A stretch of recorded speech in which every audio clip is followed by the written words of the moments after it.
سر بازار. بگو یکم چیزی. رفیقان سلام علیکم. ساعت ما جان جور بخیر خوب هستی؟ خیلی ناجوان هستی. همیشه میگویی که برم برات زنگ میزنم آواز هم میگیرم. از وقتی که رفتی تو ناجوان مرا یک زنگ هم داره باشی. خیر باشه لندن هم نزدیک بشه که باز خواهد دیدی بده.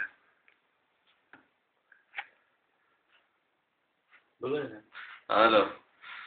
ربی خوب هستی؟ جان جو خیراتی. سودی خوب است. سودی خوب هستی؟ جان جو خیراتی است. خوب هستید؟ ما شکر خوب است. درکایتان معلوم نیست. چه رقم هستید شما؟ کسر یاد نمیکنی رفتید از ما خود هستیم اینه گفت یادم نمید.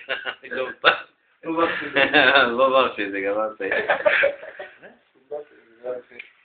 صدیق جور هستی باشن. ساعت خوب است. جان جور بخیر هستی.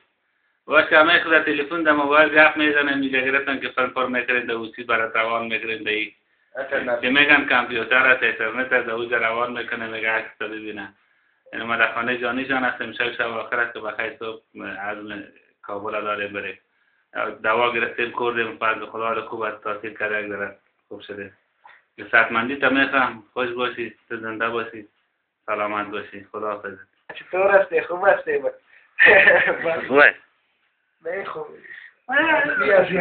خوبه سلام علیکم صلی خیر نوم دی وایا تاسو پیژنئ زه شیراز یم څنګه خیر جوړ کړئ څنګه صدیق ټول خدي ما ټول سلامونه وای زه ما وایا زه عثمان یم د جاني زوی د جاني زوی یم